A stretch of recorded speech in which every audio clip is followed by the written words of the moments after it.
He didn't warm up, didn't stretch, just stood there, barefoot at the edge of the mat, wearing a plain black t-shirt and white gi pants with no belt. A few teenagers laughed. One judge frowned. Someone whispered, "Is he even a real competitor?"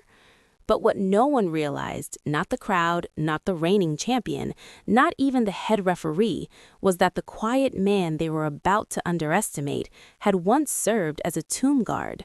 And before that, he belonged to a unit so classified, the army still won't talk about it.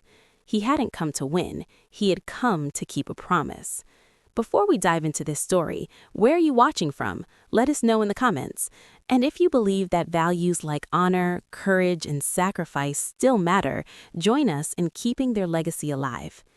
The gym was alive with energy. Shouts echoed off the high walls, the thud of feet on mats blending with the low hum of conversation from families in folding chairs. Competitors in white GI uniforms stretched, practiced, paced. Coaches called out instructions while judges prepared their scorecards.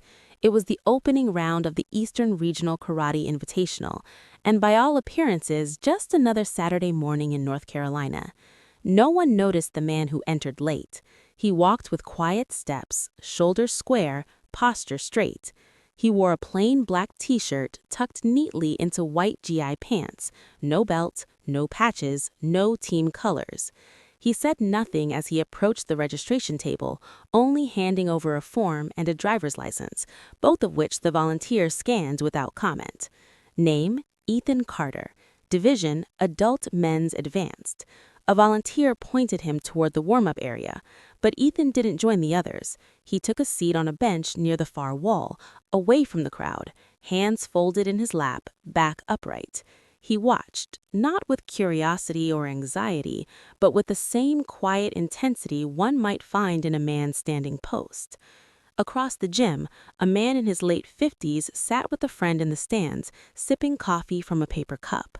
He squinted when he noticed Ethan and leaned forward slightly. "I know that face," he thought, "that posture."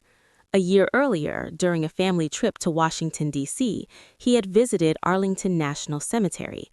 He remembered standing in silence at the tomb of the unknown soldier, watching a soldier in full dress uniform perform the ceremonial guard duty.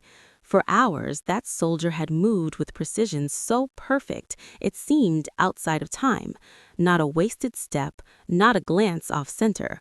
Rain had fallen, light but steady, and the guard had never flinched. That soldier had been Ethan Carter. The man wasn't entirely sure until he caught a glimpse of Ethan's eyes, focused, still, watchful. Not like a fighter waiting for a match, like a guardian waiting for something worth protecting. Back on the mat, the tournament rolled on. Names were called, scores were posted. Some fighters fought hard, others froze. There were cheers, laughter, frustration, pride. And through it all, Ethan remained still. He didn't stretch, didn't shadow box, didn't warm up. He simply sat, watching quietly as match after match unfolded before him. To most, he looked like a late entry, a man who'd forgotten his belt or was trying his luck. To some, he looked out of place, older than most competitors, quiet to the point of being strange. A few teenagers whispered and laughed, pointing at the man in the corner with no rank on his waist. But Ethan didn't seem to hear. He sat with the posture of someone who had stood at attention in the rain, unmoving for hours, who had stood watch, not for applause, but because it was his duty. The first time he stood from the bench, no one noticed.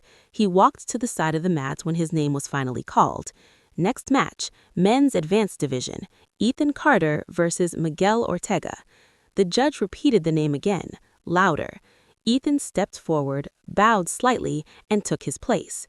People began to look. The black t-shirt, the bare waist, the complete absence of anything flashy. Someone in the crowd chuckled. One of the other fighters muttered, "Looks like we've got another wannabe." But the man in the stands who had seen Ethan before didn't laugh. He leaned toward his friend and said low enough for only one person to hear, "That's not a wannabe. That man's a tomb guard, and tomb guards don't show up anywhere by accident. They show up when it means something, and whatever this is, it means something." The man who stood across from Ethan on the mat, Miguel Ortega, was no slouch. Early 30s, fast, confident, a regional finalist 2 years in a row. He bounced lightly on his toes, bowing with one hand already flexing for movement. He glanced at Ethan's waist and smirked. No belt? No school logo? No warm-up? He probably thought he was in for an easy win. The judge gave the signal and the match began. Miguel stepped in quick, throwing a sharp front kick, testing the space. Ethan didn't move. He didn't flinch, didn't react. Not yet. He simply let the kick pass a few inches off center, like he'd already calculated it wouldn't land. Miguel circled a little faster now, jabbing in with light punches meant to draw a reaction. Still nothing. Ethan's feet stayed planted, but not rigid, just grounded. Then, with a single pivot, he turned his shoulder and shifted left, letting a punch slide past his ribs without contact. No wasted effort, no counterstrike, no flourish. People in the crowd began to take notice. Miguel tried again, this time with a sharp combo: jab, jab, hook, front kick. Ethan stepped backward once, then angled off. Calm, fluid, measured. Every attack missed by inches. The match ended 2 minutes later when Miguel overcommitted and lost his balance. Ethan had simply sidestepped at just the right moment and let Miguel's own momentum carry him off the mat. The judge awarded the point and the match was over. Ethan bowed and returned to his seat. He hadn't thrown a single strike. He hadn't needed to. There were whispers after that. Some called it luck. Others called it stalling. But a few, especially those who understood what they'd seen, judges, instructors, a couple of seasoned competitors, weren't so quick to dismiss him. There was nothing random about the way Ethan Carter moved. He moved like a man who had trained in silence, who had spent years refining balance, spacing, awareness. He moved like a soldier. Later that afternoon, the bracket revealed the next matchup: Carter versus Tanaka. The name alone changed the mood in the room. Kazuo Tanaka was the reigning 3-time champion, a national-level competitor from Japan who had relocated to California to train and coach. At 28, he was fast, powerful, ruthless. His reputation wasn't just built on victories, but dominance. He wore a red belt edged with black stripes, marking his rank. His GI bore the embroidered crest of a prestigious Tokyo dojo, and when he stepped onto the mat, he bowed with controlled aggression. Someone in the crowd leaned over and said what many were thinking: that guy's going to wipe the floor with the new guy. As the names were announced, Kazuo glanced at Ethan, then at the judges, then back at Ethan.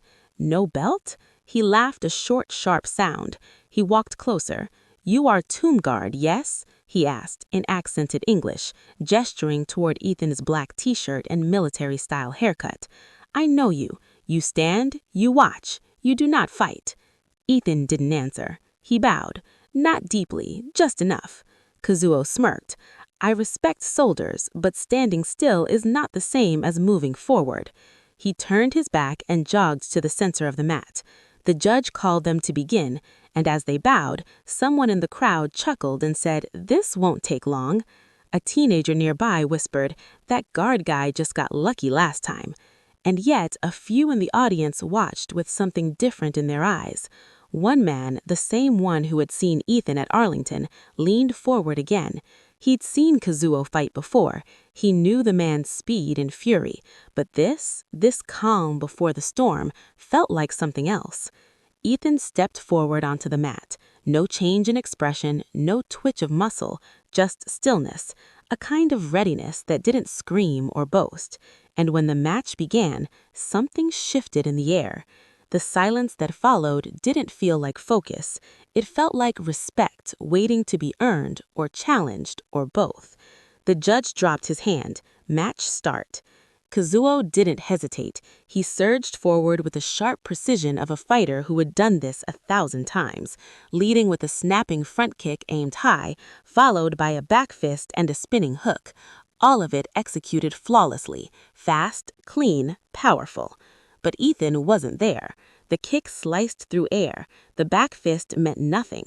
By the time Kazuo's heels spun around, Ethan had shifted a foot to his right, barely enough to clear the path. He hadn't retreated, he hadn't blocked, he had simply not been where the attack landed. Miguel reset, frowning. It wasn't just that the man had dodged, it was how effortlessly it had happened. No wasted motion, no visible tension, like he had already seen the move before it was thrown. Miguel tried again, this time with a different rhythm, a low kick followed by a quick thrust to the torso. Ethan turned slightly, let the thrust pass and stepped off center again. The sound of Kazuo's GI whipping through air was the only thing anyone could hear. The crowd, which had been murmuring a moment ago, now sat silent. The judge glanced at the scoreboard. Still no points, still no contact, still no sign of aggression from Ethan Carter. 3 exchanges in, Kazuo's smirk was gone. He widened his stance, faked a high shot. To the untrained, it looked like nothing was happening. But to the few who had spent decades on the mat, this was the highest form of mastery. Control without domination, precision without aggression, power held in reserve. Kazuo let out a shout and lunged again, leading with a spinning elbow meant to force Ethan off balance. Ethan pivoted inside the motion, his body barely brushing past Kazuo's shoulder. And for the first time, he raised a hand. Not to strike, but to touch. A light tap right on Kazuo's exposed ribs. The kind of touch that didn't bruise, didn't leave a mark, but left a message. You were open, and I chose not to take advantage. Kazuo jerked back like he'd been shocked. It wasn't the touch that unnerved him, it was the clarity behind it. The silence in Ethan's body, the way it spoke without sound. The match wasn't close, it had never been close. The man across from him wasn't just calm, he was calculating. And Kazuo was starting to realize he'd walked into something he didn't fully understand. You mock me, he muttered under his breath, his hands clenched. Ethan didn't answer. He didn't move. His eyes remained steady. Not angry, not cold, just clear. Kazuo roared, dropping his stance lower and surged forward for a takedown. He shifted his weight low, using his judo background to drive in at the hips, aiming to get Ethan on the ground, where strength might finally tip the scale. But it was the exact wrong move. Ethan didn't resist. He stepped forward into the pressure, turned his shoulders, and guided Kazuo's momentum with a subtle shift of weight. It wasn't a throw. It wasn't even a sweep. It was something more elemental, redirection.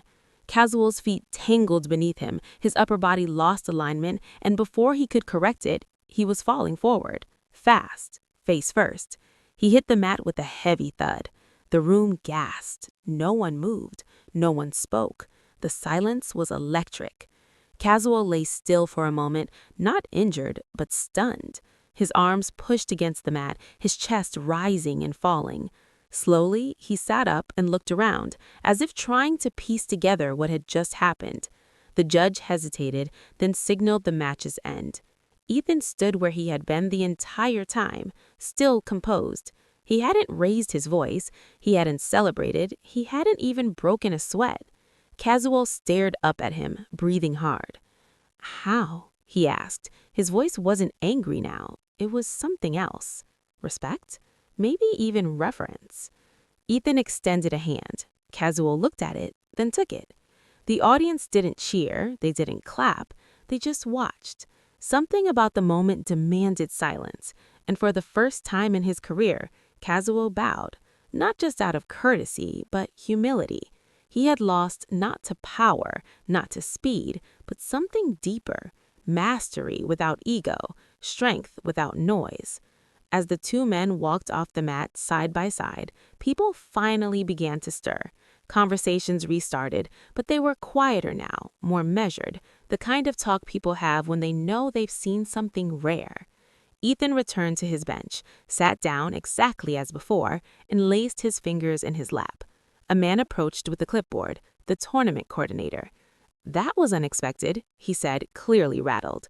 You're eligible for the finals, possibly even the title. We'd like to interview you afterward, maybe do a photo op. Ethan shook his head once. I didn't come for that. The man blinked. Then why did you come? Ethan looked out across the gym, past the banners, past the rows of chairs, and then finally he spoke. To keep a promise. And that was all he said. Long after the final match was over, after the trophies were handed out and most of the crowd had filed out into the parking lot, Ethan Carter still sat quietly near the edge of the mat. The coordinator returned once more, holding a small golden trophy in one hand and a medal in the other. His voice was softer now, respectful. "You didn't stay for the ceremony. You won, Mr. Carter. The judges unanimously awarded the final to you by forfeit. Tanaka withdrew after your match, said he had nothing left to prove." Ethan looked at the man. His gaze was calm, steady. "I don't need a trophy." The coordinator hesitated, then set the items on the bench beside him. "At least let us take a photo. It's tradition." Ethan's voice was low. "I came here for a reason. It wasn't tradition." There was a pause. Then the man asked the question no one else had been brave enough to ask. "Why did you fight?" Ethan didn't answer right away. His fingers curled slightly, almost imperceptibly, as if holding something that wasn't there. A rifle maybe, or a folded flag. Finally, he spoke. "There was a boy I served with, young, smart, fierce when he had to be, but always respectful. He wanted to be a martial artist after his service, taught me kata in the desert when we were between deployments." Ethan paused. "He didn't come home." The coordinator's voice softened. "I'm sorry." Ethan nodded once. "I promised him if I ever got out, I'd do one match. Just one. Not to win, not to fight, just to honor what he believed in. That strength doesn't always mean violence, that quiet doesn't mean weakness, that being underestimated is a kind of freedom." The man stood there a moment longer, then stepped back and left him alone. Near the bleachers, Mark Reynolds, the same man who had recognized Ethan from Arlington, watched everything unfold. He had stayed too, long after others had gone. Something about the stillness of the man at the edge of the mat made him feel like this day wasn't done. He had seen plenty in his years, tours overseas, lost friends, too many good men gone too soon. But what he saw today stayed with him more than most battles, not because of the fight, but because of how little it took for Ethan to win. There was no pride in his movements, no hunger for attention, only presence, purpose, precision. That night, Mark wrote down what he had seen. He sent it to a few veterans forums, a few local news outlets. It didn't go viral. There were no trending hashtags, just a quiet story shared between those who would understand. The kind of story that doesn't need a crowd to matter. A few weeks later, the dojo in Utah where that young soldier had once trained held a small memorial seminar in his name. No advertising, no big campaign, just students, teachers, and one folded American flag resting beside the mat. No one knew exactly who arranged for the custom belt embroidered with two names, one on each end, but they said the man who delivered it stood for a long time at the back of the room, hands behind his back, never speaking, never interrupting. And when he finally turned to leave, he paused once and looked at the mat. Then he was gone. He left behind no medal, no autograph, only silence. And those who knew, knew. Because not every warrior needs a battlefield.